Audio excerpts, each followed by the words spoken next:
아이들이 체득하길 원하는 건 나 혼자 살 수 없어. 우리는 서로 도와야 해. 그런 거예요. 글 쓰는 김중미라고 하고요.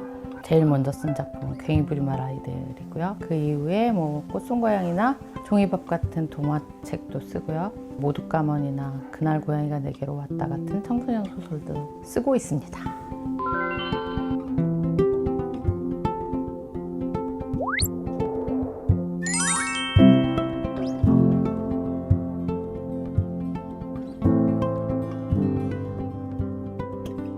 IMF 시절에 가난한 사람들에 대한 왜곡된 시선, 그리고 IMF로 인한 피해자를 마치 무능한 사람들로 취급하는 그런 사회적인 분위기에 대해서 좀 화가 났고, 뭔가 할 말을 해야겠다는 생각에 그냥 어느 날 갑자기 나 글을 써야겠어 라고 생각을 했고, 그때 마침 창비 좋은 어린이집 공모전 광고를 보게 돼서 그때 그냥 갑자기 불현듯 글을 쓰게 됐어요. 그래서 작가가 됐습니다.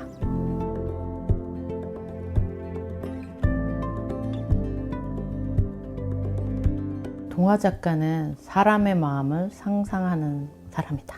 보통 어른들은 아이들을 이렇게 돌보고 싶고 배려하고 싶어서 계속 뭔가를 해주려고는 하지만 아이들의 마음으로 들어가서 아이들이 보는 시선으로 세상을 보려고 하진 않잖아요. 근데 동화는 그런 아이들의 마음으로 들어가서 아이들의 시선으로 세상을 보고 아이들이 느끼는 기쁨, 슬픔 이런 걸 봐야 한다고 생각해요. 그래서 동화 작가는 아이들의 마음을 상상하는 사람이다.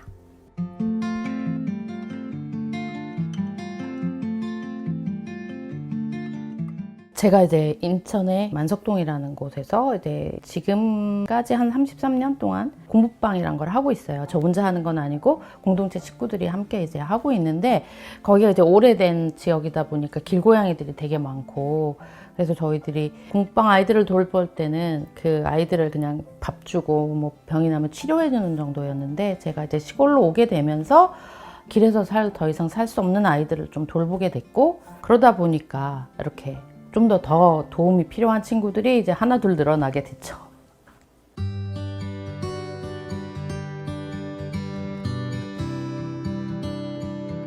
그때 우리 한국 사회가 독재 정권이었고, 그런 사회 분위기 속에서 나는 그러면 청년으로 어떻게 살아야 할까 고민하다가 선택한 게 가난한 동네에 가서 무언가를 하는 거였고요. 가난한 동네에서 아이들을 만나면서 가장 절실한 게 서로가 서로를 지켜내는 것, 곁을 내주는 것, 이것이 서로 살아가는데 핵심이구나 하는 걸 깨닫게 됐던 것 같고요.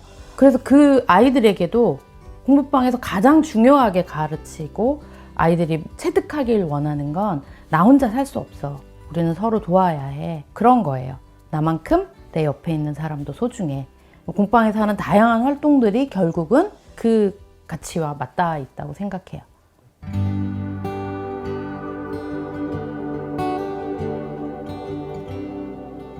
일단 제 개인적으로 제가 글을 쓰고 나서 제가 좀 더 변한 거, 그날 고양이가 내게로 왔다라는 책이에요. 공부방을 졸업한 한 청년이자 한 아이의 아빠였던 친구가 어부였거든요. 그 친구가 2016년 1월에 그해 첫 조업을 나갔다가 영영 돌아오질 않았어요. 그러니까 아버지 어머니가 하시던 어부 일을 이어받아서 했던 친구고, 그 일을 하면서 공부방 친구 동생들을 잊지 않았던 친구이기도 했기 때문에 되게 자랑스러웠던 친구예요. 근데 그 친구를 떠나보냈던 책인 것 같아요. 이걸 쓰는 동안.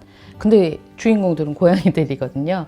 이걸 쓰면서 제가 그냥 뭔가 도와주는 사람이 아니라 그냥 1대1의 관계로 좀 더 예민하게 이 친구들의 삶에 대해서 보게 됐고, 그 과정을 통해서 저희 공동체 식구들, 그 친구가 떠나고 남은 가족들에 대해서도 좀 더 다른 시선을 갖게 됐어요.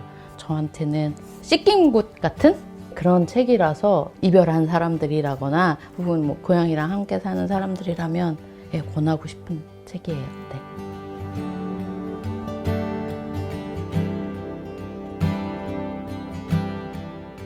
그냥 계속 글을 쓰는 건데, 사실 저는 계속 사람들을 만나고 또 주변에 이렇게 이야기를 들려주는 존재들이 많잖아요.